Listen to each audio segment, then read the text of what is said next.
Good afternoon, everyone. Best wishes for all of us. The Honorable Mr. Moh Khoiri, STMT Ph.D. as Head of Department, Lecturer, and Researcher at Civil Infrastructure Engineering at IDS. The Honorable Ms. Amalia as Secretary of Department and Lecturer at Civil Infrastructure Engineering IDS. The Honorable Mr. Cătălin Vrabie from University of Southeastern Norway and also Erasmus staff training for teacher mobility. The Honorable Mr. Ahmad Yusuf Suhdi as lecturer at Civil Infrastructure Engineering IDS. And last but not least, the honorable participant of webinar series in this afternoon. Alhamdulillah, first of all, let me guidance you all to say thanks to God who have been giving us guidance, happiness, healthy, and mercy, that so we can attend and participate in this event without any obstacles, even though this event held by online. Before we start, let me introduce myself. My name is Putri Dwi Maharani, as Master of Ceremony, who will host this webinar until 3 o'clock Indonesia Western Time. This event is the 6th webinar series in Civil Infrastructure Engineering, Webinar Series 2022. The 6th webinar series discusses the topic of the e-world of today, what to do to embrace it properly. Honorable participant, speaker, and committee, on this nice occasion, let me deliver the structure of the event today as follows. The first one we have done about the opening. Second, singing Indonesia Raya and Hymne Kita song. Third, opening speech from Ms. Amalia. Fourth, starting prayer. Fifth, main lecture from the speaker followed by discussion, question and answer session guided by moderator. Sixth, certificate submission session and closing. And also I want to remind for participants before going to the next session, webinar participants who have not filled in attendance can fill in the attendance first, where the link is in the Zoom chat. Entering the next agenda, singing the song Indonesia Raya and the IDS hymn. The audience, please straighten your seats and mute the mic so we can sing the Indonesian national anthem solemnly. The committee on duty, I'll give time to you.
Materku yang ku cinta, ibu yang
All right, thank you. Our next agenda is opening speech. The speech will be delivered by Ms. Amalia. For Ms. Amalia, time is yours.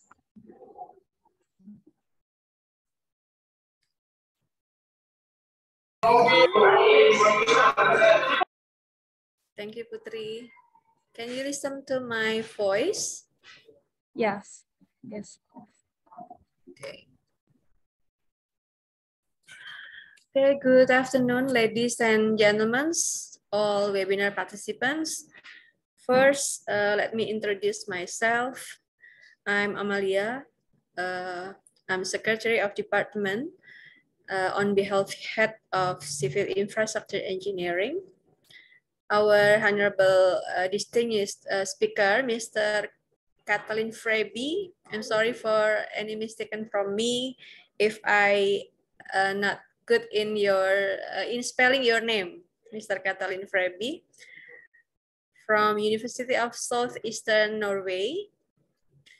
The honorable participants and all ladies and gentlemen, I'm pleased to welcome all of you to the webinar on topic related to infrastructure engineering and education. This is part of series of our Department of ITS webinar in 2022. It aims at providing and sharing information to our students, alumni, and lecturers. This webinar also strengthening international exposure to Civil Infrastructure Engineering Department member, and will help us to open joint collaboration activity between University of Southeastern Norway and ITS, of course, in the future. Ladies and gentlemen, I believe that by participating in this webinar, you are in the right place and the right time. Together, let us accelerate the exchange of ideas and information about today e-work and what to do to embrace it properly. I think this my simple opening speech for this webinar. I wish you all a very successful webinar. Thank you. Thank you so much, Ms. Amalia, for the wonderful and insightful speech. Next, we will do a reciting prayer for Committee Undadi. Please take your side. Assalamualaikum warahmatullahi wabarakatuh. Selamat siang hadirin yang berbahagia. Marilah kita berdoa dengan khusyuk dan ikhlas menurut agama masing-masing. Izinkan saya akan memandunya secara agama Islam. Marilah bersama-sama kita menundukkan hati, memohon ampun, seraya mengharap agar doa kita dikabulkan oleh Allah Subhanahu wa Ta'ala. Bismillahirrahmanirrahim. Alhamdulillahirabbil alamin. Hamdan naimin, hamdan syakirin, hamdan yu'afi ni'amahu wa yukafi mazidah. Allahumma sholli ala Muhammad wa ala ali Muhammad. Ya Allah, ya Tuhan kami, tiada kata dan rasa yang pantas kami haturkan kepadamu hari ini. Selain syukur kami padamu atas segala nikmat dan hidayah yang telah Engkau anugerahkan pada kami. sehingga kami bisa hadir bersama untuk mengikuti kegiatan webinar series ke-6 yang diselenggarakan oleh Departemen Teknik Infrastruktur Sipil ITS. Untuk itu, ya Allah, ya Rahman, ya Karim, jadikanlah acara kami ini sebagai acara yang Kau ridhoi, yang bawa barokah, rahmat, taufik, dan hidayah-Mu buat kami semua. Ya Allah, Tuhan yang Maha Mengetahui, ilmu-Mu begitu luas dan tak terbatas. Limpahkanlah kepada kami semua kekuatan dan kesabaran, kemudahan dan keikhlasan, serta kecerdasan dan kearifan selama webinar ini. Berilah kami ilmu yang bermanfaat, kefahaman yang luas, dan amalan yang Engkau terima selama kami mengikuti webinar ini. Dan berilah kami kemampuan untuk menerapkannya di masyarakat. Ya Allah yang Maha Pengasih, jadikanlah kegiatan ini sebagai amal ibadah dan dapat terlaksana dengan baik dan sukses. Ya Allah, ya Tuhan kami, hanya Engkaulah yang akan mengabulkan setiap permohonan kami. Rabbana dzalamna anfusana wa illam taghfir lana wa tarhamna lanakunanna minal khasirin. Rabbana atina fid dunya hasanah wa fil akhirati hasanah wa qina adzabannar. Walhamdulillahirabbil alamin. Assalamualaikum warahmatullahi wabarakatuh. Waalaikumsalam warahmatullahi wabarakatuh. Thank you, Fahri, for reciting the prayer. May God bless us in this event and grant us a huge knowledge. Before going to the next session, participants who have not filled in attendance, please fill in the attendance first, where the links will be available in the Zoom chat. Before entering the main event of today's webinar, let's take a photo. For the audience, you may turn on your camera first, and for the committee on duty, you can help the documentation, please.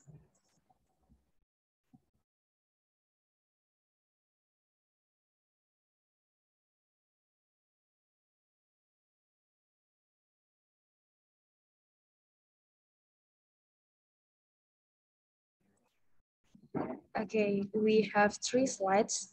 For the first slide, I will count 1 until 3. 1, 2, 3, smile. And next to the second slide, 1, 2, 3, smile. And for the last slide, 1, 2, 3, smile. All right, thank you for the committee on duty for helping us to take the documentation. Next agenda is the main of the event, presentation from speakers followed by discussion, questions and answers. Moderator on this webinar will be handled by the Honorable Mr. Ahmad Yusuf Zuhdi. For Mr. Ahmad, take your time. Okay, Putri, thank you. Good afternoon, Mr. Vrabie. I never call you Mr. Vrabie. Okay, Cătălin. Yes, nice seeing you, Yusuf. Hello to you, hello to everybody.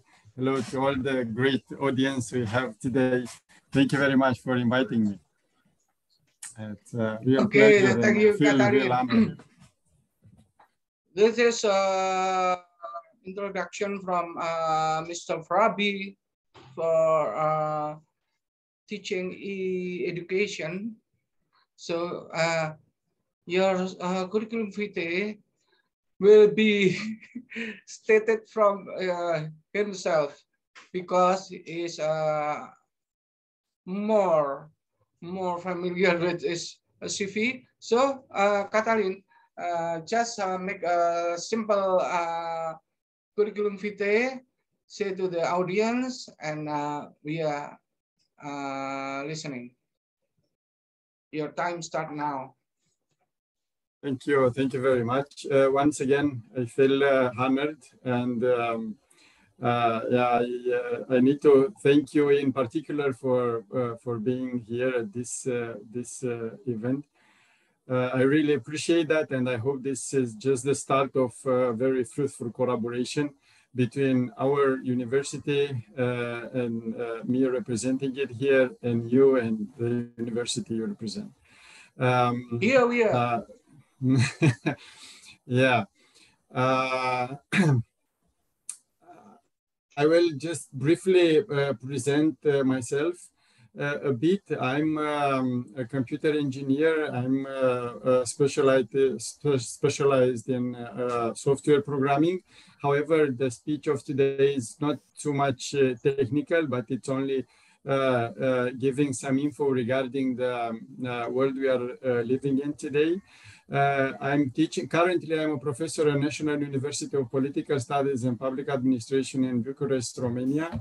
But I do have contacts with quite many universities here in this part of the world, in Europe. The last I've been to is, as you already presented, in Norway, in Oslo.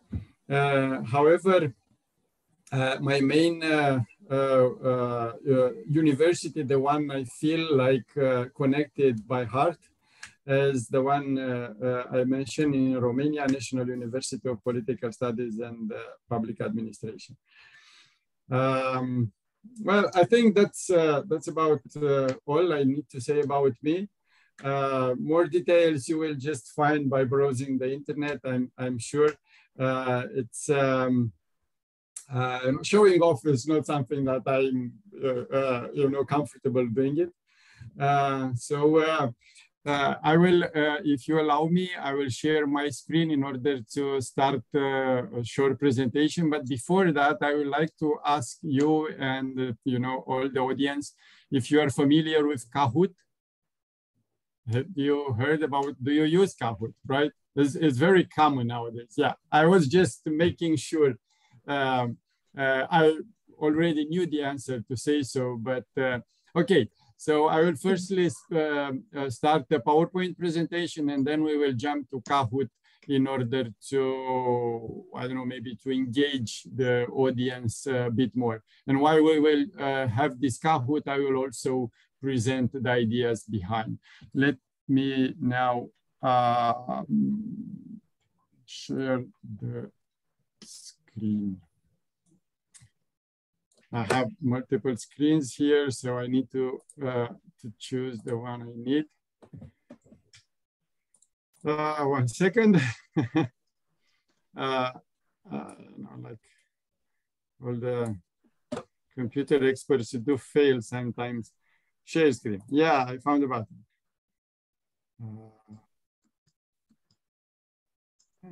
Yes.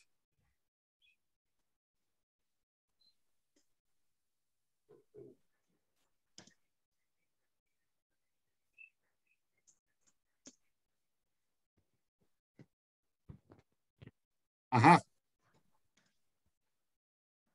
Okay. Do you see my screen now? Okay, I got it.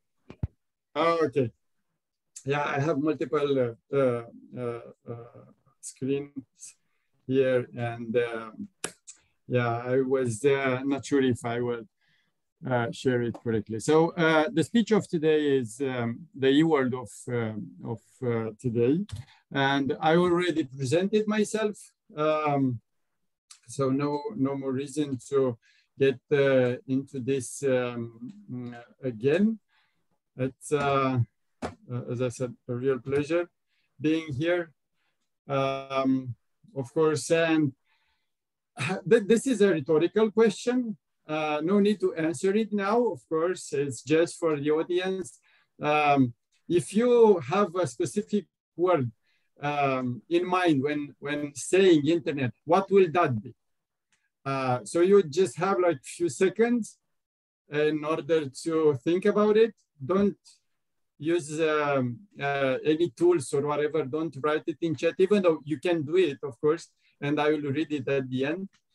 But the next question is also very important. How much time a day you spend online? There is a huge debate about the reasoning of the use of internet. And according to some studies, and I'm pretty sure you don't actually need any reference to any study, you do know that a lot of time we spend on the internet is not wisely spent, to say it polite, to say so. And while you are browsing the internet, you are doing what? Most of us are just spending time. Some of us will say that you know, we do spend quality time. Some others are more realistic, and they do know that time on the internet, especially nowadays with this advancements of the mobile technologies and broadband and so on, this doesn't help us really to spend the time wisely while online. So the internet is a part of our day-to-day life. Let's see now how much do we really know about internet. I will stop sharing my PowerPoint, and I will go on Kahoot in order to help you connect with it. Again, let me share. So this is the Kahoot I was preparing for today. As you probably already know, all you need to do is to go to kahoot.it and enter this game pin. Let's play the game. Meanwhile, I will just give you, if you encounter any, I don't know, you know, barriers in order to connect to Kahoot, please let me know. I will open the chat here. Also, let me see how we are not very much familiar. We don't use Zoom here too much, and I might look like okay. Now I know what the chat is.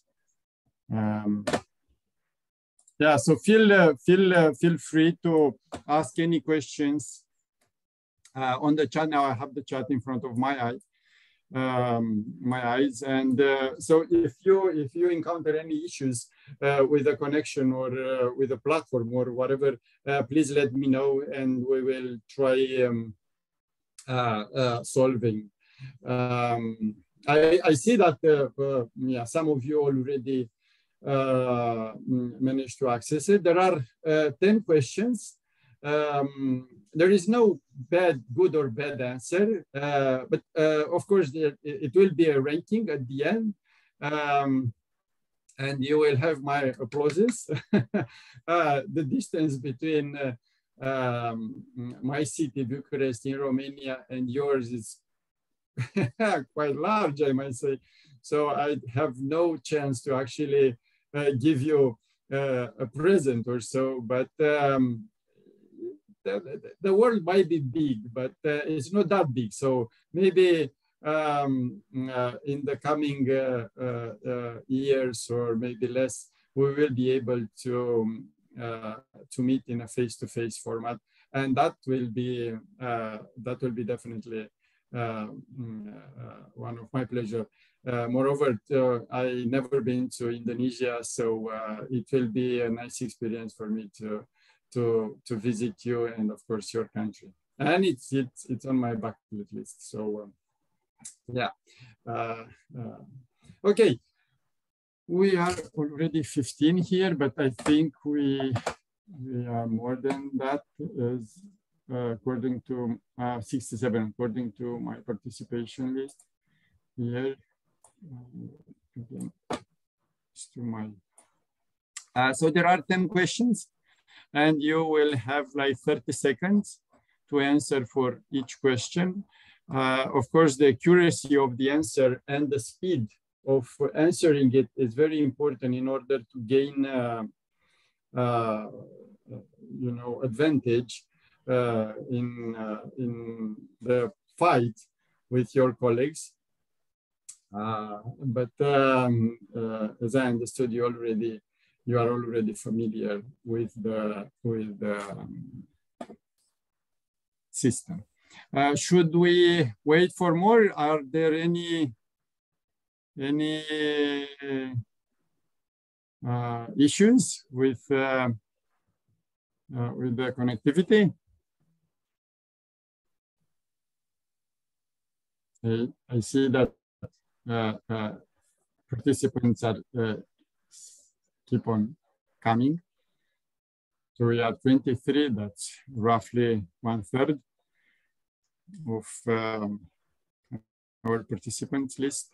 So if you agree, we can 24. We can proceed.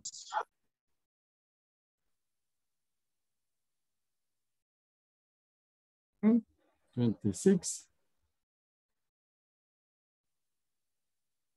Yeah, I think we can proceed, and eventually those that are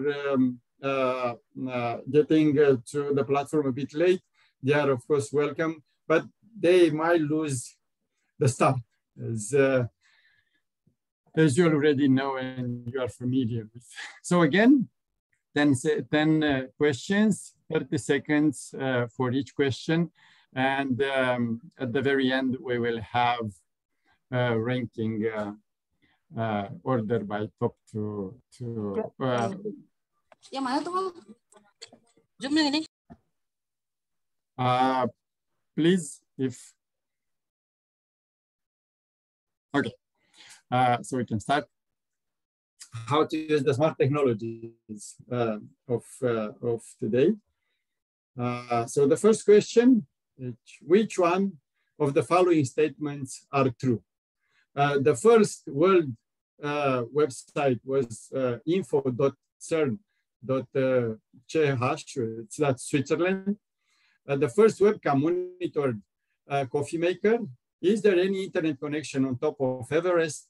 And if Google is a verb in Oxford English Dictionary, you can only choose one answer. Let's see which one was the most chosen. Yeah, this is the Google.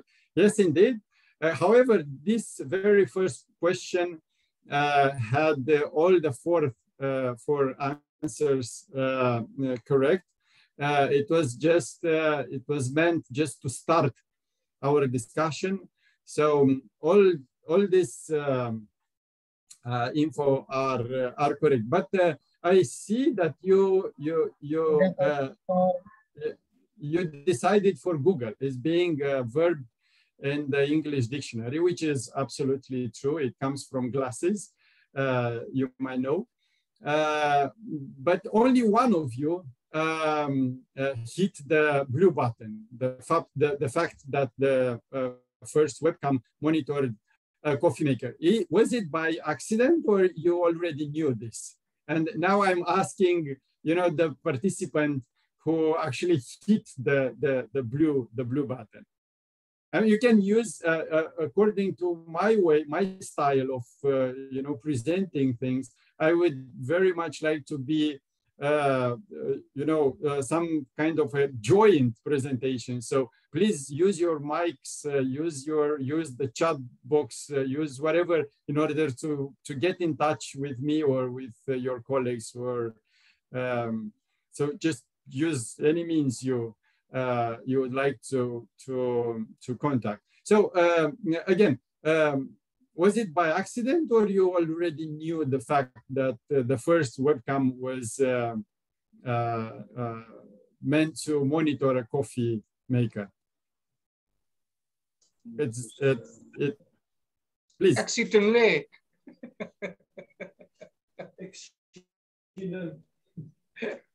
By accident. Well, the idea is at the very beginning, I think there were the programmers from Microsoft a few decades ago. If you are aware with the programming attitude, you know, you are working late in night and, you know, just typing and typing code, and you are very connected with the computer. And of course, you do need some breaks, but those breaks somehow they manage to break your thoughts as well. So it's very kind of like difficult to get back into the job you've been to. So going to have a coffee and waiting for the coffee to make it and so on, it takes time and it breaks your thoughts.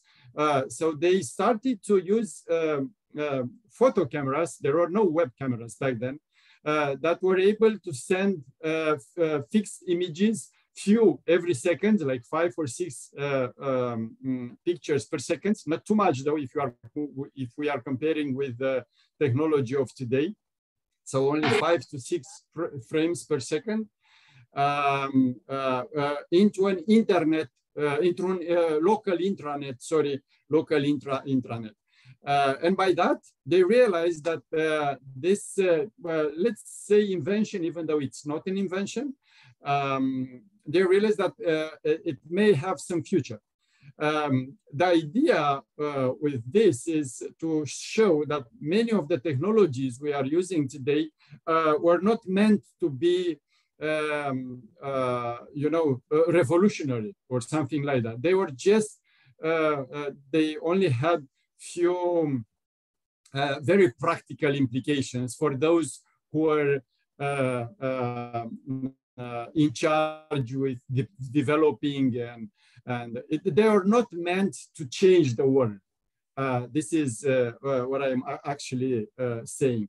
Regarding the other 3 answers, I will skip the first one, the red button. I will skip it, and we will speak about later on in this presentation.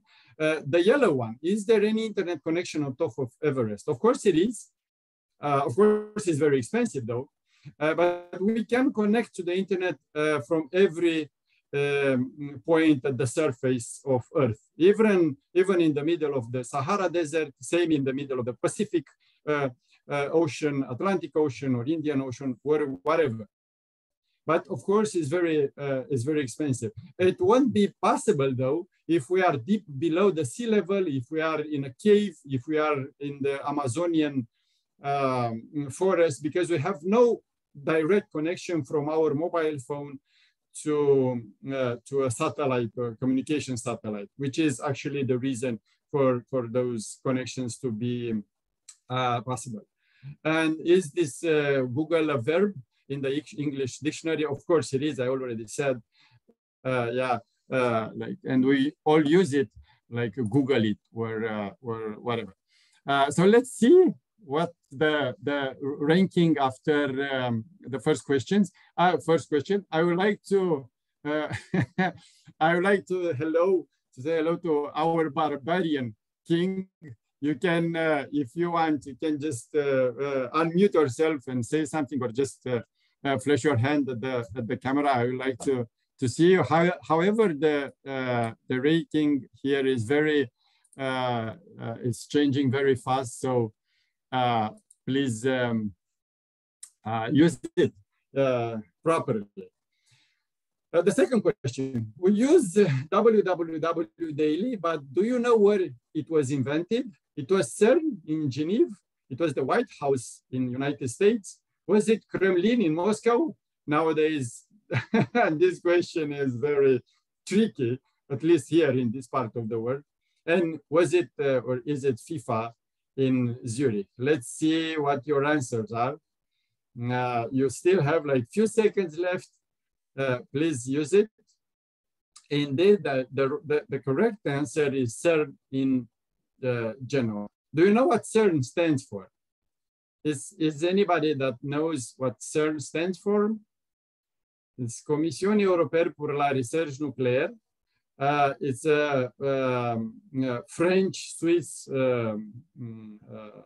institution. We like to call it here in Europe, it's an European institution, even though it has some legacy from the French and Swiss nations. And it doesn't deal with internet technologies. Their research is mostly made for nuclear energy and nuclear research. Research nucléaire, like in French. And however, World Wide Web was invented in 1991 by a particular researcher, Thomas Lee Barn is his name. So it's in 1991, right? So that's 30 years ago. And as I said, even previously with the webcams, this technology was not meant to change the world. It was just meant to fulfill a very particular purpose. And that purpose was to make researchers at the CERN community to connect easier by text, by pictures, among each other. Before www was another protocol. Let's say it as a protocol. It was Gopher. You might have heard about it, and it was not a free to use protocol. But after Thomas Lee Barn invented, which is actually not an invention, it's a software app that was later installed on all the browsers. However, at that time, there were only Internet Explorer and Netscape Navigator, so there were not too many browsers, or maybe they were some other very small, but I don't remember now. After he invented www, he released it publicly for our joy, to say so, for all the users to use it free of charge. That's the reason that it became so popular and it became so easy for everybody to access the internet. While a few decades ago, it was merely impossible for the home user to connect to the internet. However, the blue and yellow button are still very important for the development of the e-world of today. The Kremlin in Moscow, which of course is not related necessarily to the presidential institution in Russia, but after the Cold War, after the 50s, and during the 50s, you might remember that Russians were able to send satellites out of space. And that was a huge blow for the United States. It was still the Cold War. It was a huge battle between United States and Russia in terms of ideology, in terms of technical development and so on. And Moscow managed to be successful. How did they manage that? Because they had two big research centers, and all the researchers were connected in the same time, being in the same place. One of it was in Moscow, of course, and the other one was in St. Petersburg. And it's very easy to come up with new ideas. It's very easy to develop new ideas while we communicate. So they were just sitting at the round table and they were just building ideas. In the United States, however, the things were a bit different. After the Second World War, that is the end of 40s, all the researchers that were working for the Los Alamos project, building the nuclear bomb, went all back to their universities and their research centers. So by that, they were literally unable to communicate, to build up ideas, to develop new strategies, new politics. Very difficult for them to cope with let's just say Russian force in this regard. So they were desperate to do something. And by that, they invented or they built up the first computer network that was ARPANET, you might remember, Advanced Research something, I don't remember all the, which later on changed its name in DARPA, Defense Advanced Research something. And that was the very beginning of the computer networks. And that was in the 56 to 58, something like that. I'm not very good in numbers, in remembering numbers, however. Both Russia and United States, they had a very important role in developing the internet as we know it today. But in regard with the communication platforms that we are using, Europe was the one who was building the World Wide Web as we know it today. Of course, I added FIFA in Zurich with, I don't even know if FIFA is in Zurich. And to be honest, I'm so far from football that I don't even know what FIFA stands for precisely. However, I know it's something and it was meant to be there as just a joke. I see that 3 of you will already take it as a joke. Okay, let's see. Let's see the rankings after the second. Oh, Mr. Barbarian King, you managed to fall to the last place. Well, you still have time to get back. And Dr. Fikri, sorry for my bad pronunciation. If you can just wave your hand at the camera, I will be delighted to see you.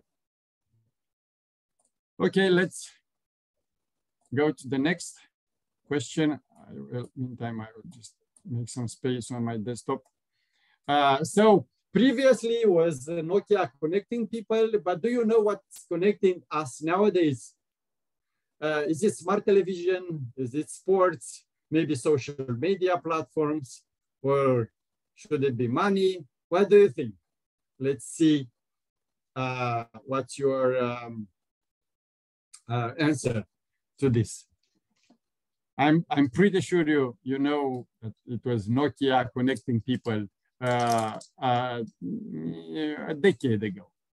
And it's social media platforms. But are there any risks related to social media platforms? What do you think? I would really like to have some inputs from you to just use your mic freely and to say, do you consider that overuse of social media platform, is it for any benefits? What are the risks that that brings?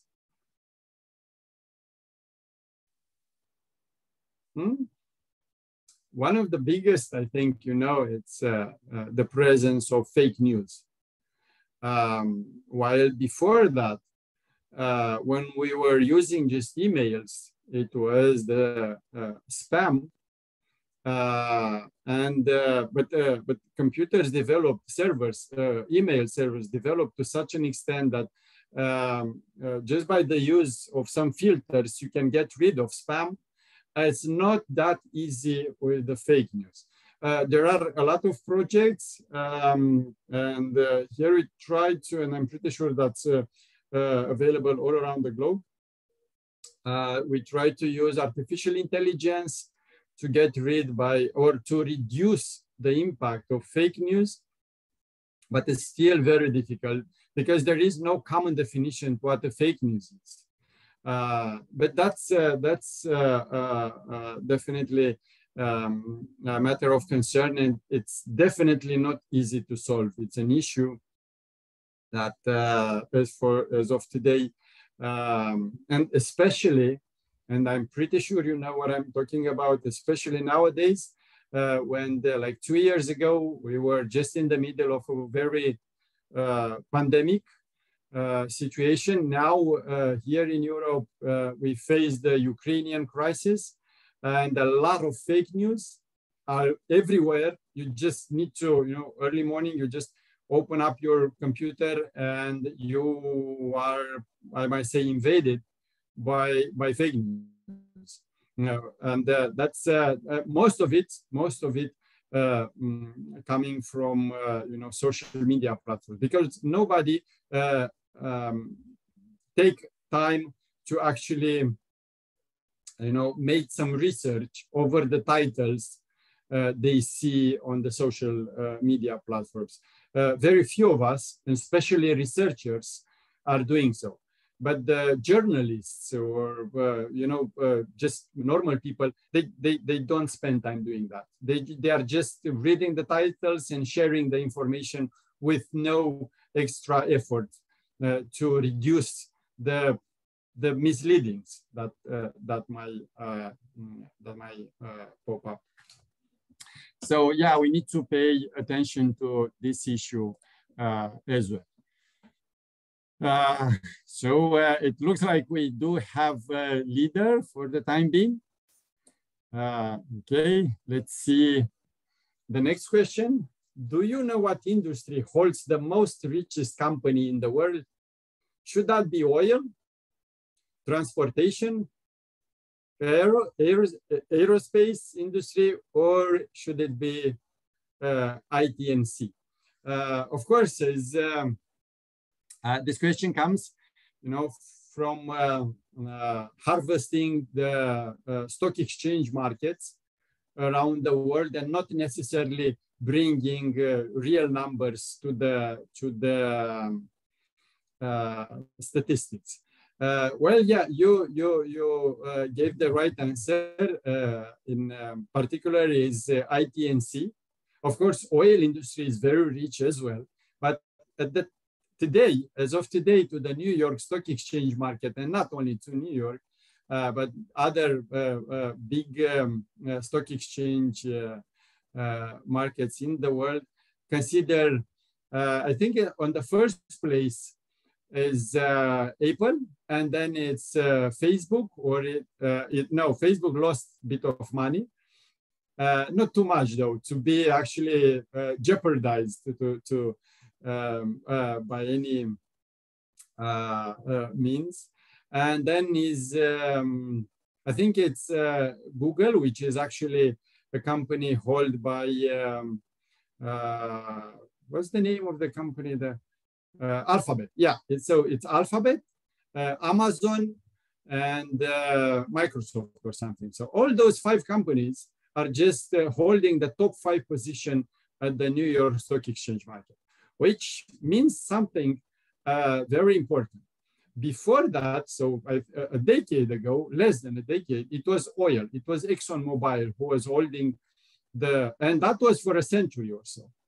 So for roughly a century, oil was the gold of investors. But I think starting from 2016, which is like yesterday, to put it this way, Apple managed to break through for just a quarter of an hour, 50 or 60 minutes, something like that, in November. If I remember correctly, it was November 2016 when Apple managed to demolish the top position of the ExxonMobil. And then it fell back, and then it regained the first top position and managed to hold it up till today. And as I said, the whole world is changing. It's not only oil, it's not only transportation or anything else, but computer industry. And if we are just looking at those 5 companies that are holding top position, merely only 2 of them are producing something. And this is, of course, Apple. They produce, and what do they produce? They produce gadgets, right? So, and things that we are changing every 2 or 3 years. And they are, that rich, the most rich company in the whole world. And Microsoft, because they produce as well, they produce software, we all know that. But Google, they don't produce too much. I mean, they do have some, Alphabet, I mean, they do have some businesses with, mobile phones. They produce Google glasses or whatever, but actually the whole business model is not to be supported by the products they deliver, but by the services they produce. Pretty much the same with Facebook, and pretty much the same with Amazon. And none of them produce anything. They are just holding the information for users. Okay, let's see. How is the ranking? So we still I can see a battle. Okay, let's go to the. What is for Google that it makes that it is so rich? Alphabet, I mean, right? The question is not necessarily related to Google itself, but how do you think those companies are able to be that rich? I failed to say my previous question that they hold, I think, a fortune of $2 trillion dollars, which is like 2,000 billions. That's a huge amount of money, and that's only for private companies. It's monetizing information. Yeah, but do we know what monetizing means? What is it only by advertising? What do you think? How do they transform information into money? Do you can someone who hits the yellow button, can someone give me some clue related to the financial mechanism from information to money?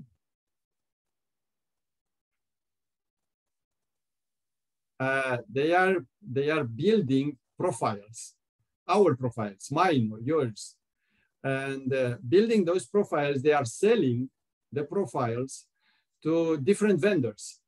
Some are doing it like Google. They make this in some sort of transparent mode.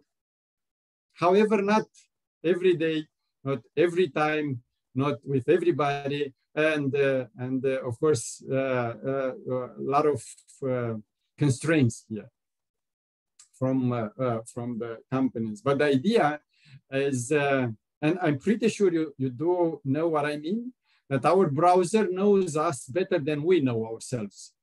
They know what we are looking for, our laptop, our browser, right? They know what movies we like on Netflix.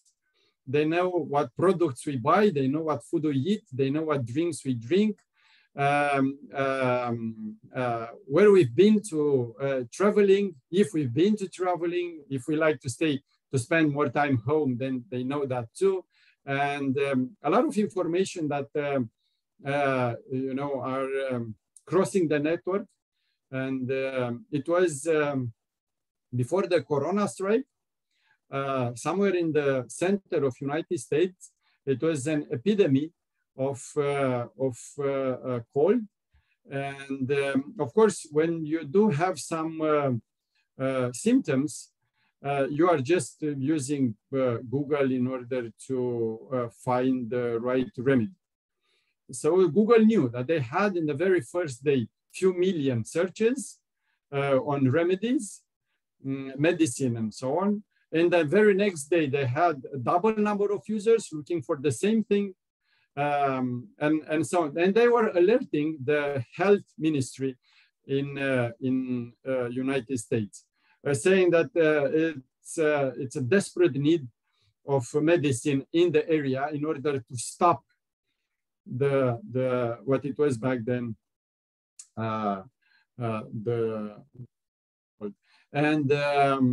that was, as I said, that was before Corona.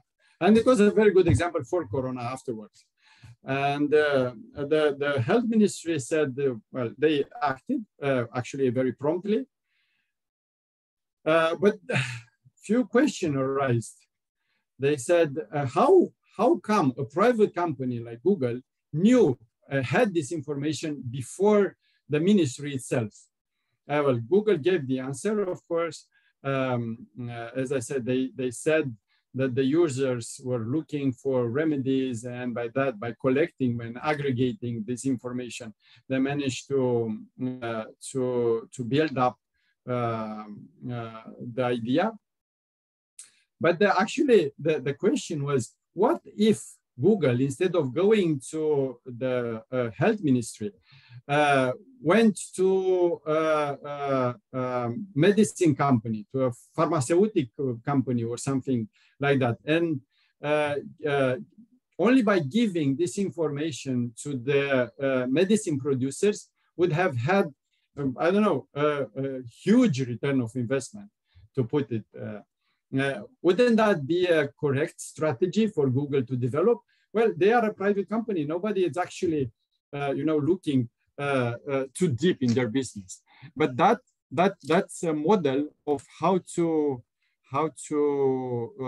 make money out of information, just by selling to the right people, and not necessarily by advertising.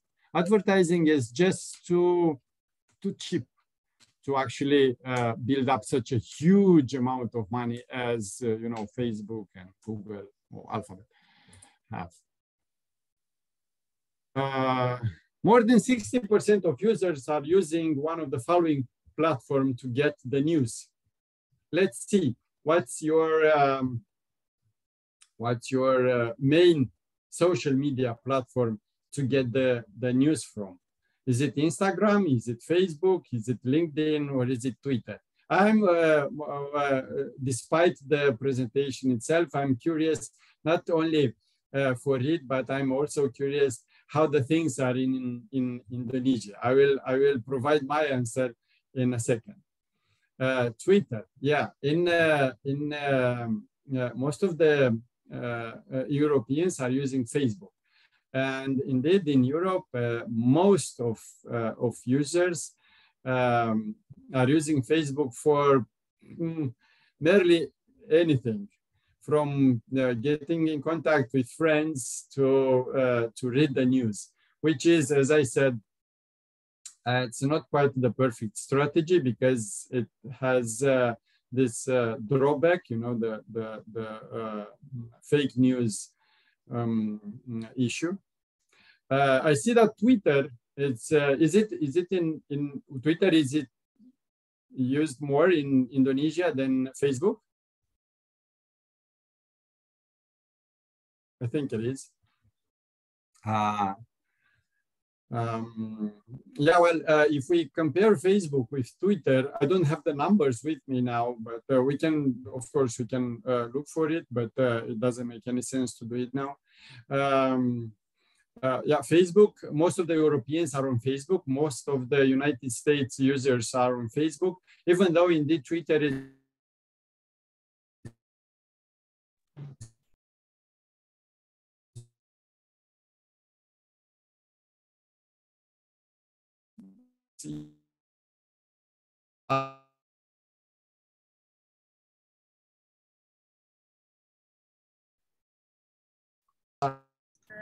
Halo.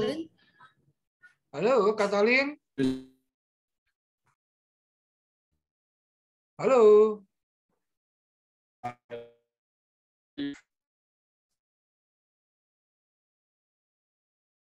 Halo, Cătălin.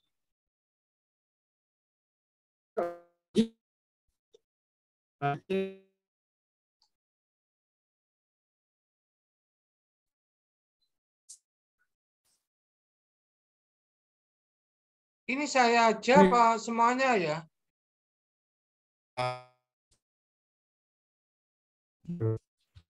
Do you hear me now? Okay. Yeah, now I see some music. Yeah. Okay, now I lost you for a second or something. Sorry for that. It's a long distance, and the wires are maybe rusty between my city and yours. Who knows? They might be below the ocean or whatever, and they got bitten by a shark or whatever. Yeah, sorry for that. Because of course, as you know, these things happen. No worries, Cătălin. Okay, yeah. So my question was, is it in Indonesia Twitter used more than Facebook? I think yes. Considering your answers, I think yes. Yes, it's not the same as I said, but I don't know if you have heard. It's not the same with Europe and United States. Here, users are mostly using Facebook, and as I said, this is not necessarily the best strategy ever because of the widespread of fake news, especially nowadays with this Ukrainian crisis and with this COVID and yeah, and so on. Let's get to the next question. We only have 4 left.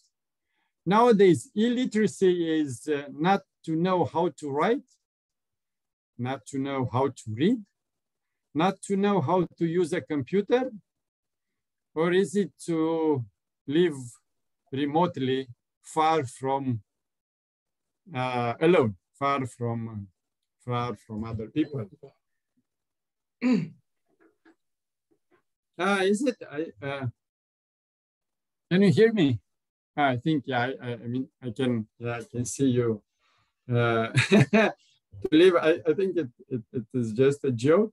Of course, the right answer is not to know how to use a computer, for obvious reason, because most of our lives, as I was emphasizing till now, most of our lives are somehow recorded by most of our actions are recorded by computers from before birth, because the future to be mother goes to the hospital and records the all the activity of the unborn baby, unborn yet baby. So before that, and all the way up to death and after, because of the legacy that some specific person might give to relatives. So all our life here in Europe, we used to say that we have 36 life events that are fully recorded by computers from, as I said, birth, before birth, actually, up to death. Not knowing that, and not knowing the risks that are somehow related to this, it's nowadays it's not like not knowing how to read and write properly. I don't know how you see this thing in your country. I would like to find out, but maybe after the Q&A session, maybe after we finish with this presentation. However, here in Romania, at least, and not only, there are a lot of classes for e-literacy, not necessarily highly technical classes, but only for people to know how to distinguish from good news to fake news. We call it media literacy. I'm pretty sure you know the term. So it's not something that I discovered now, or we discovered now. Okay.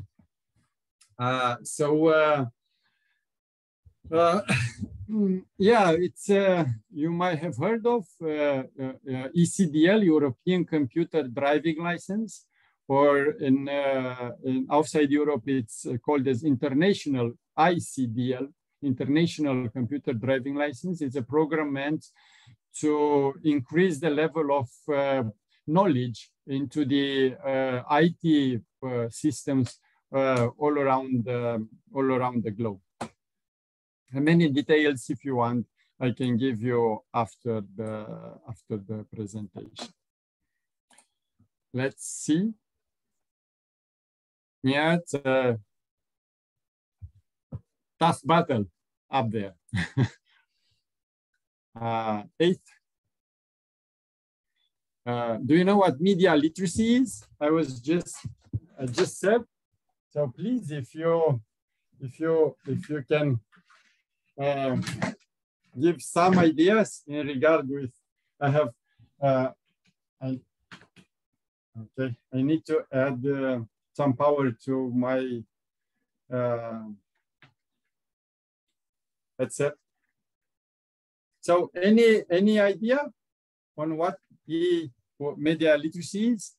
Filtering information from the web, of course, and this is mostly because we don't want to be a victim of, as I said previously, of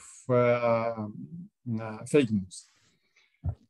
Okay, let's see.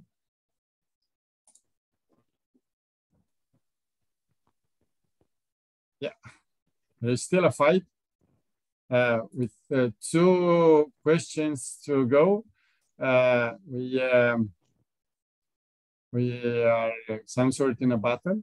Is security on the internet important? Yes, because people might get exposed to bad situation. No, I will never pay for a service over the internet. We will discuss about that. There is no connection between internet and real life. I wonder. Let's see. And no, I will never meet someone I knew from the internet. Let's see what's your answers. Yes, because people might get exposed to a bad situation. Of course, the paying for a service over the internet will. Do you have any kind of like software or app that is used for keeping us safe over the internet, except antiviruses and fireworks? Fireworks. We use here very much VPN. I don't know if, I mean, I'm pretty sure you know about it, but I don't know if you use VPNs. They usually they help us being in a stealth mode, to say so.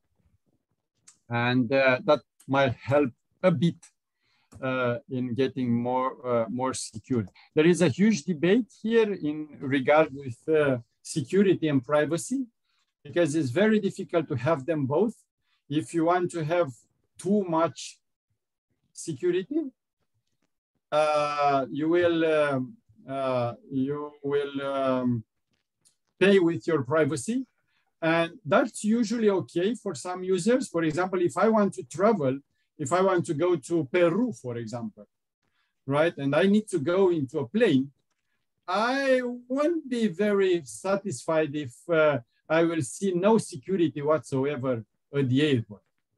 No, so I will easily provide all the information regarding myself, knowing that, you know, the security companies that are in the airport are doing the same for all the users, just in order to be safe, instead of, you know, being arrogant and say, hey, this is my privacy, you are not allowed to ask for whatever.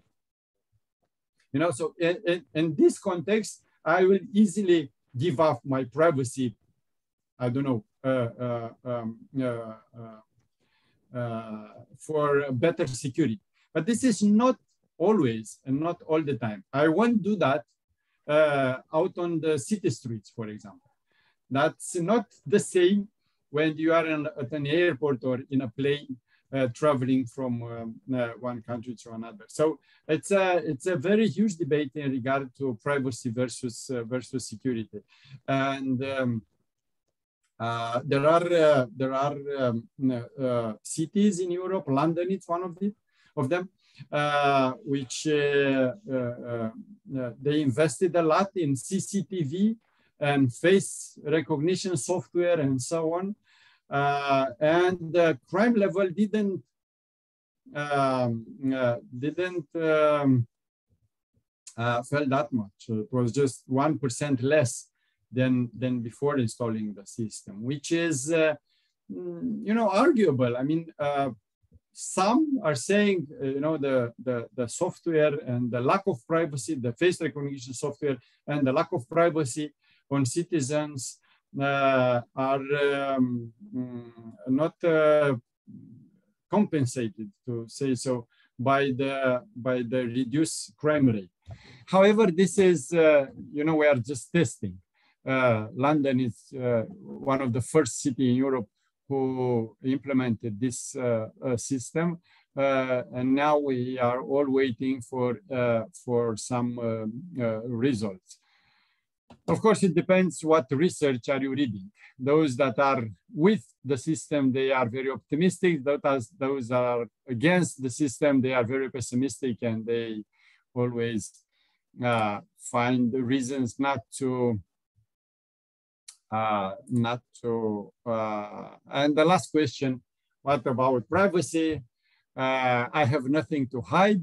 Most of my students, when I ask these questions, they said I have nothing to hide. Some others are just coming with, you know, I'm using a password, so I'm protected. However, most of them don't use proper passwords. Privacy is important only for organization, and privacy should be built in by default. Let's see what's your answer. And of course, it should be built in by default, but it's very difficult nowadays because a lot of IoT devices, Internet of Things devices, are built with roughly no standard. And of course, they are built now. They meant to work for years, 3, 5 years, or even more. The software is changing so fast that it's very difficult to actually. It's very difficult to actually keep up with the changes in development. So indeed, it should be built by default, but it's very difficult to actually impose this, to enforce this into the hardware and software producers. Most of them, they are just looking for profits, financial profits, so they don't care too much about the legislation in each particular country. Of course, there might be some like Europe, United States, or you know, Indonesia or any other country that could bring some laws to the stage, but still it's difficult to actually cope with the high speed of the technology development as it is today. Many other things are to be discussed in relation with the e-world of today, like dark web, deep web, blockchain technologies, artificial intelligence. But I was, that was the last question. Let's see who are the winners. But I was just trying to, being my first, I don't know, interaction with you. So you have my, as I said, you have my applauses. I would like to see to have you with your camera to see who's okay. How you don't know, Dr. Fikri and Mickey, please turn on your camera and just, I don't know, just accept my applauses.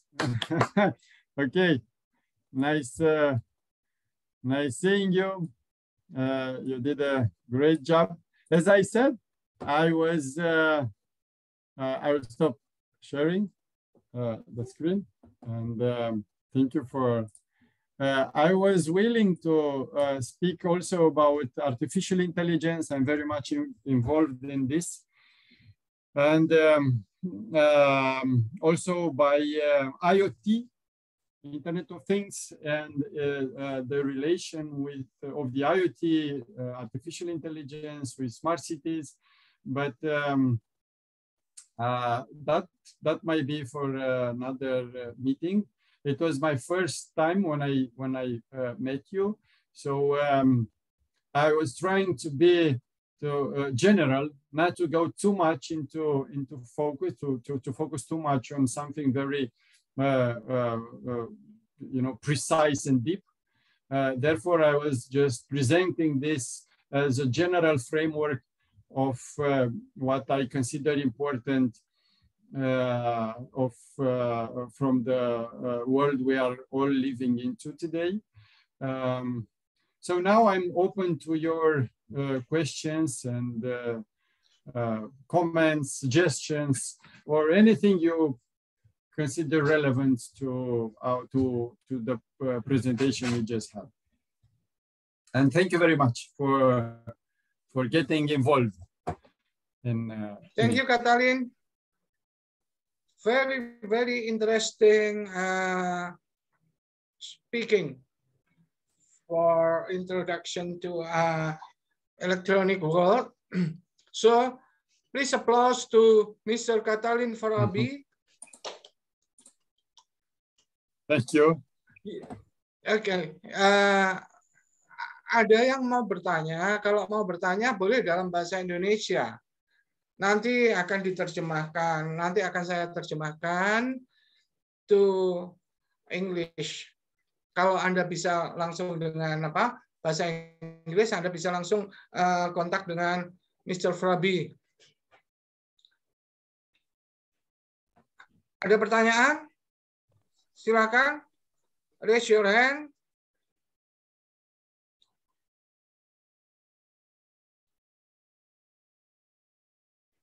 Okay, Cătălin. Yes. You are welcome to visit Indonesia, especially ITS. 10 November, Institute of Technology. Yeah, it will be my pleasure. It will be my pleasure, of course. And it will be, I'm sure of it.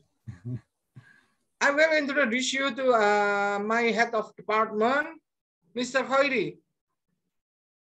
Is there? Mr. Khoiri, are you here? Wait a minute, please. Oh, yeah. Sorry, Cătălin. Mr. Khoiri just came from other meeting, so. But you will have his contact number, and you can arrange collaboration between your institution and ITS, of course. Hello, how are you? Hello. Yeah. Hello, nice meeting you. I'm just writing in the chat right now my email address of course on Gmail. Please use it. That's of course available for. I usually answer to all my emails, even though sometimes there are quite a lot. Please use it if you consider whatever it might be important for us and the subject, or to actually I have shared your WhatsApp number also. Yeah. Okay. Great. Thank you. Thank you very much, Cătălin. Thank you as well. And it was a pleasure and an honor for me to be here. Yeah, yes. I'm happy also that you already joined in our webinar, and very interesting material for the beginning. Because in our main subject is about infrastructure engineering, but maybe some teacher or some student maybe will be interested in how to say informatic subject. Especially in Mr. Yusuf laboratorium. It will be the subject will be important for us in the future. Thank you very much. Thank you as well. Thank you.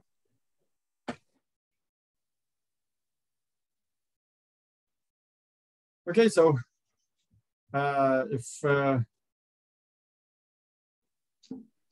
no question, I don't. Okay, Cătălin, I will. Putri. Your turn now. Thank you very much, Mr. Yusuf, for the time. I actually am interested by your speak about the connection of human by social media, Mr. Cătălin. And before I ask, actually, can I tell something before I ask to you? Of course, please. Okay. Yes. Okay. In my generation in Indonesia, actually, we already not use Facebook again because we have interested in to connect with Twitter, Instagram, and TikTok. So I just confusing why in this worldwide still use Facebook. This is why my curiosity. Maybe you can share your opinion about why about the important part that Facebook have, but other social media doesn't have. Because if I see in the global or international worldwide, they still use Facebook, but in my generation in Indonesia, we lack of interest to use Facebook. Thank you. Yes, I noticed an increased interest in Europe in TikTok. It's not that much as in the rest of the world, but a lot of youngers are using TikTok merely for everything, and even to learn new things. So they teach themselves how to do things by just browsing TikTok. Yeah, I noticed that. But it's difficult to, well, it was, we all lived this COVID era. And to be honest, I do have a TikTok account, but I never get into, or very rarely, like probably less than once per month. I'm not quite sure if there is some information in regard with something that it's very hot, as I don't know, the war in Ukraine or the Corona pandemic. TikTok is merely used for having fun. So in this regard, it's not seen as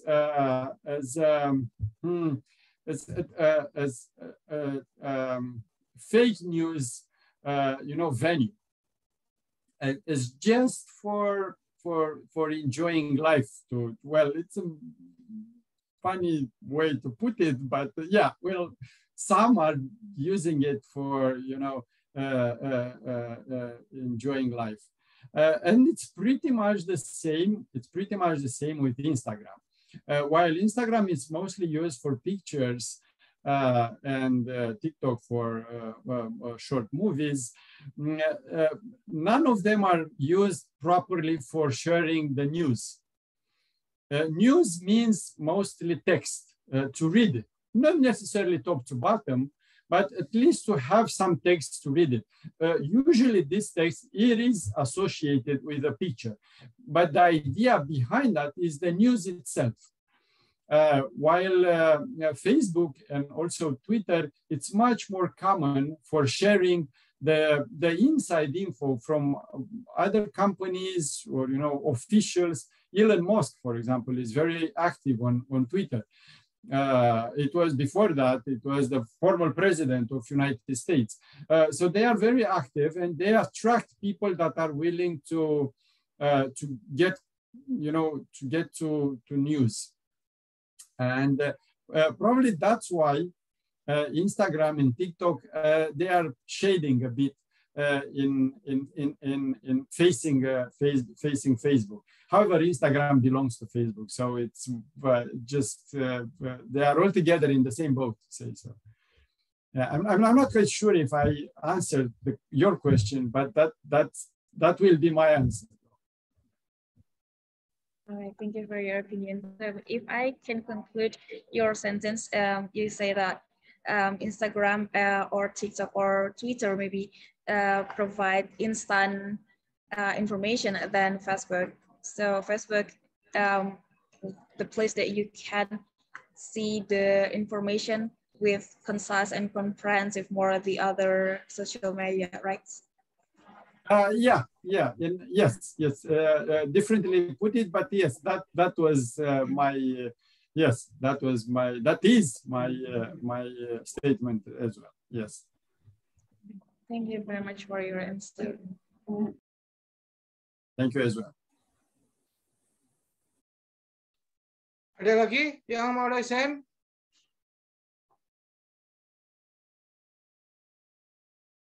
Hello? Yeah, I'm here. Still here? Well, I am.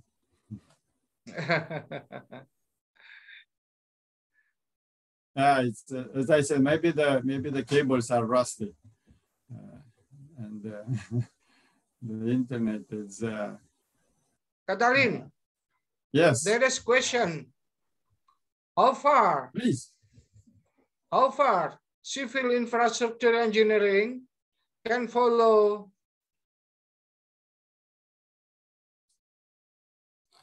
the development of e-world? Can you please repeat? I had difficulties in understanding. So how far? Yeah. How far infrastructure civil engineering can follow the development of e-world? Okay. I think that the major barrier is hardware. So hardware infrastructure is the barrier. From a software point of view, I myself being I was a software programmer, you can develop apps that might go deeper in terms of development than hardware. So I think the development of the e-world of today depends pretty much on hardware, from artificial intelligence, robots, or whatever, to any other hardware component of infrastructure. So software, it's easy to build. It has nearly no barrier. But when it comes to implement it properly, you will find. I mean, you can collect information from roughly any sensor, but you need to have those sensors, and you need to have, despite how small they are, you still need to connect the sensor to a server, either by wire or wireless. If it's wireless, you need an antenna, so it needs to be physically presented on the spot. Or if it's or if it's wired, you need to have a wire. We cannot beat the nature by using software. So I think that the infrastructure is just following the software in this regard, but actually software should be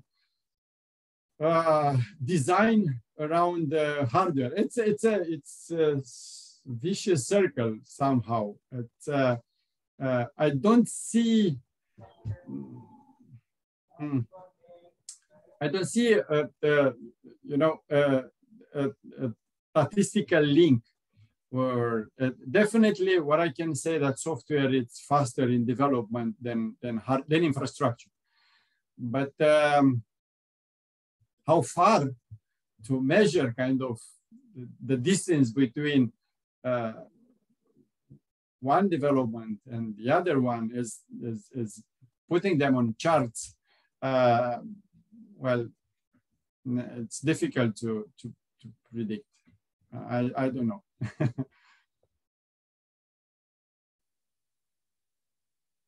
Cătălin, tell me, what is the trend of infrastructure development in Europe right now? Yeah, most of the interest is given nowadays to cities, cities and villages. We still have, even though it might look like awkward, but we still have villages that are not connected by any means to the rest of the world, except some very private investments in mobile technologies and so on. Developing the smart cities agenda is now one of the top priority of EU. Following from that is the investments in technology, the investments in infrastructure, but most of it's used for increasing the level of comfort of users, of citizens. However, out of this, there are security issues, there are privacy issues that same bodies are raising. Like developing,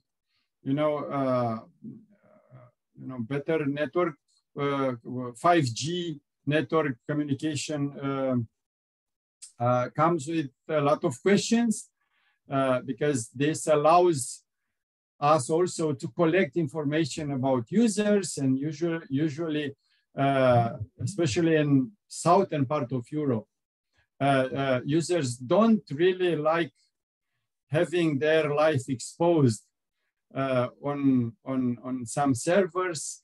So it's the idea of the smart cities, it's very nice, it's very well accepted if it's about increasing comfort. But when we speak about privacy versus security, which somehow comes just after, users tend to be more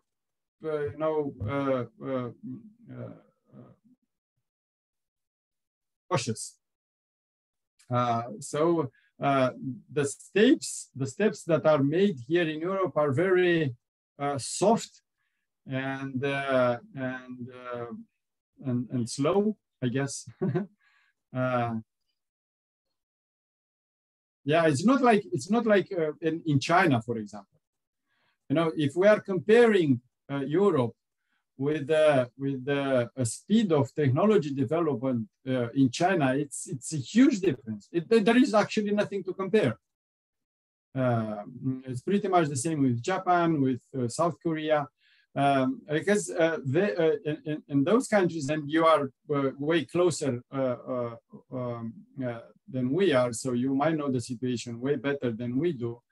There is a different kind of like government system.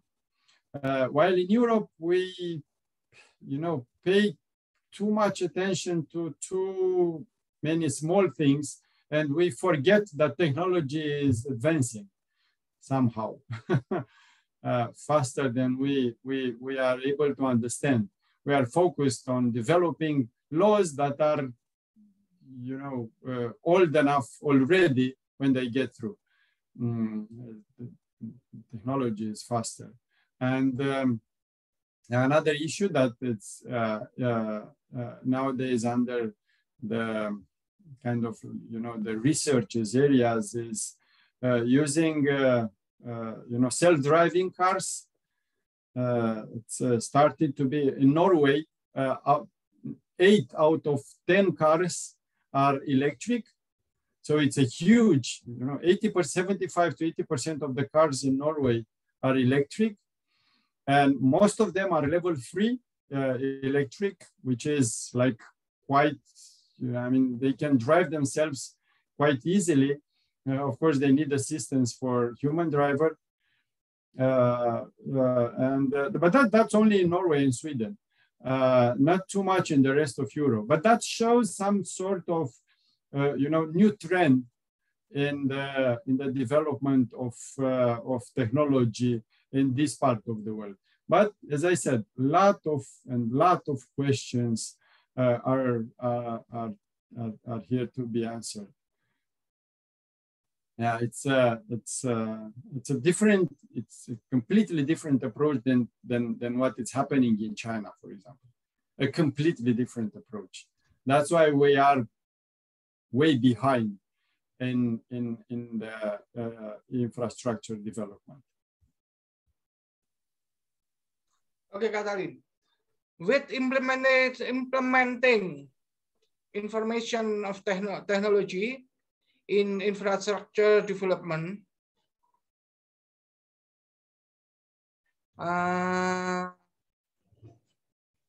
reducing human roles can be achieved, or I don't know. What your opinion? Your question is if I consider, or if you consider human labor being replaced by computers, is it your question? Yes, Internet of Things, yes, can reduce role of human, and development of smart city more important than people wealthy. Is it right? Yeah, I understand the question. Now I understand. Well, 50 years ago, roughly 50 years ago, maybe just a bit more, 48% of US citizens were working in agriculture. 48%. Nowadays, it's only 2%. So there's a huge loss in labor in agriculture, 46%. Well, which is it's even bigger if we take the numbers, the figures by facts. But so I think that the development, the technological advancements will only shift the focus from some jobs that will definitely be lost in front of computers to others that belongs to the E-world, to say so. So I want to bet in unemployment. No, actually, computers do need a lot of maintenance, do need a lot of work, and that will be human labor. Sensors need to be replaced, computers need to be updated and upgraded, and so on. And that won't be made by whatever robots, Sophia or whatever in this world. They need human assistance. So I don't think this myth of replacing humans with computers is by any means true. There is this movie which is actually quite an old one, Population Zero. If you have heard of, it's free to search and to find it on YouTube. And it presents, though it's made by BBC or some very serious company. I think it's BBC and it shows the world. Of course, it's just a movie. It's a prediction. It can't be. It's not scientifically based, kind of, but it's a good one. So I recommend you seeing it. It presents the world like, what if humans will disappear in a matter of seconds? But like disappearing, not dying or something like it happened with the Dino 66 million years ago or something. No, they're just disappearing. What will happen with the machines? What will they be able to take over the world? And the answer the producers are giving is like, in less than 3 or 4 days, all the machineries in the world will stop working with no human interaction. Computers, machines, even nuclear power plants and so on will stop working. So they are not self-driving, to say so. They need human assistance. So no reason, at least not yet, no reason to consider computers as being, as putting us in any danger. No, I think it's even more. They will replace labor in terms of, hard-working labor with more intellectual and creative and innovative work.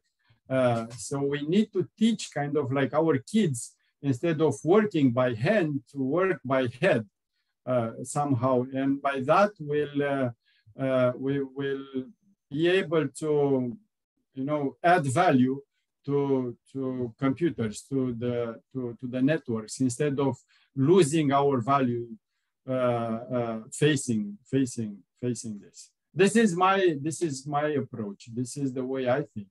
I'm not sure if you agree or if you disagree. I would like to hear more, but this is what I think it's important, that the education is the key, and we need to understand that computers are not here to make our life more difficult or miserable or to lose our identity to it, but to help us. Of course, everything comes with a price, but it's just the price you need to pay to learn more. That's the what problem at present, Cătălin. Using artificial intelligence or using human intelligence. But both of them should be collaborate for reaching a wealthier community. Yes. You see, artificial intelligence, it's very difficult to actually define what intelligence is in terms of comparing us with computers. Nowadays, the term itself, artificial intelligence, it's not that much in use. It's collective intelligence, it's more properly. Because there is no, except for very few things, there is no proper implemented artificial intelligence. Take Waze, for example, or Google Maps. You might think that that's artificial intelligence, and it is to some extent, but it's also collaborative intelligence, because I myself as a user, I will send information to the network, same as you and all of the citizens in a city. We share information to the system, and the system, this time by its own artificial intelligence, can build up a route for us. But this is built on the information we send to the system. So that's a collaborative intelligence. It's not only the system intelligence, and it's not only our intelligence. It's us with the machines together, producing or giving the value that Waze has, or Google Maps, or whoever, bookings, whatever. I mean, just name it, and you will find a collaborative way of course, you might think that, AlphaZero or Alphago, software apps that manage to beat humans in chess, in Go, in Jeopardy in United States, or that was IBM Watson, actually.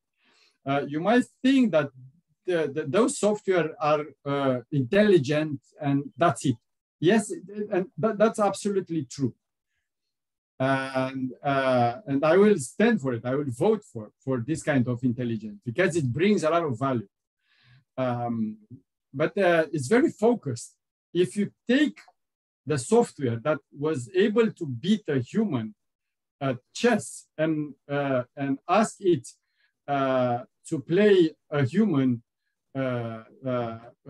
on Go or any other game, it will lose it because it doesn't know anything related to the next game or whatever. If you have AlphaZero, who was actually, it was Deep Blue, but let's speak about AlphaGo. because in 2015 or 2016 managed to beat the world champion at Go. But if you ask the same computer, the same software to drive a car, it won't be able to drive a car. But the humans, a poor player on Go will be able to speak different languages, will be able to drive different type of cars, will be able to drive bicycles, will be able to, I don't know, learn and teach mathematics, or a lot of things that are somehow, you know, unrelated, or, you know, related only to human activities. So this form of artificial intelligence exists, and we need to use it, but only as a tool for very precise tasks. So they won't be able to be used in general tasks like we are as human beings, like we are adapted to.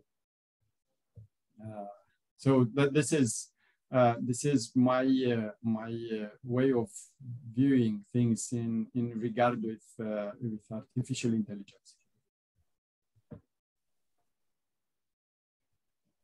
Okay, thank you, Cătălin, for your information.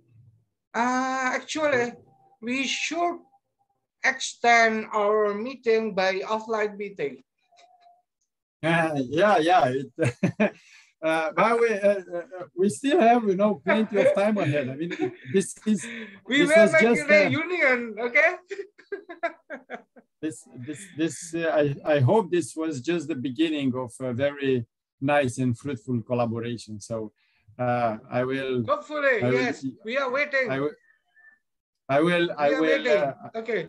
Let's keep contact with Mr. Khoiri, my head of department. Okay. Yes. Yes. Thank you, and applause for Mr. Vrabie. Interesting discussion. Thank you for your coming in virtual meeting. Okay, and I give the time to Putri Dwi Maharani. Okay, thank you, Dwi. Thank you. All right. Thank you very much, Mr. Yusuf, as the moderator, and also thank you to Mr. Cătălin Vrabie as the keynote speaker for willing to share very insightful information about artificial intelligence using technology and others in today's webinar. Next sessions, there will be a certificate submission which will be represented by Mr. Moh Khoiri. Maybe the committee in Dali, please do sharing screen the certificate, and I'll count for the documentations.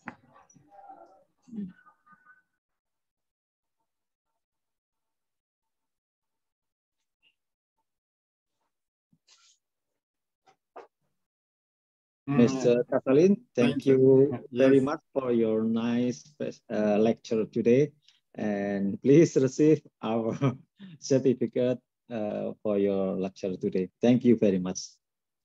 Thank you very much as well, and I really feel honored to be part of your community. Thank you, and I really appreciate. By that, I will also take the opportunity to invite you, of course, next university year, because we are just starting the exam period, so our classes are finished. But I will take this, as I said, this opportunity to invite you for the next year, starting from October maybe, to join our classes and to have you know, a multidisciplinary approach on different things. That I think will be you know, a very nice and actually useful step to ahead yeah. It will be very nice to us. So thank you very much. Okay. Maybe we can take photo. Yes. Yeah. Right. Thank you. I'll count 1 until 3. 1, 2, 3. Smile. All right. Thank you very much, Mr. Khoiri and Mr. Cătălin. Thank you. Thank you, and see you all soon. All right, maybe before we end today's webinar, let's take photo again. Maybe Okay. the audience, you can turn on your camera again, and we have 3 slides in my computer. So maybe I'll start for the first slide. Okay, for the first slide, I'll count 1 until 3. 1, 2, 3, please smile. All right, thank you. And for the second slide, 1, 2, 3, smile. All right, and for the last slide, 1, 2, 3, smile. All right, thank you very much. So here we, okay, thank you very much for the committee for helping the documentations. I want to give reminder before going to the next session, webinar participant, maybe you can fill the attendance form that we have sent in the Zoom chat. So, Alhamdulillah, we have been done for all of the agenda for today's webinar. And here at the end of the event, we are really grateful to have Mr. Cătălin Vrabie as our speaker, and thank you very much for Mr. Yusuf as moderator. Last but not least, thank you for all participants who have listened to our discussion on this webinar from beginning until the end. Hopefully, there are a lot of knowledge that we could implement in our future. So see you in the next webinar series. Thank you. Thank you.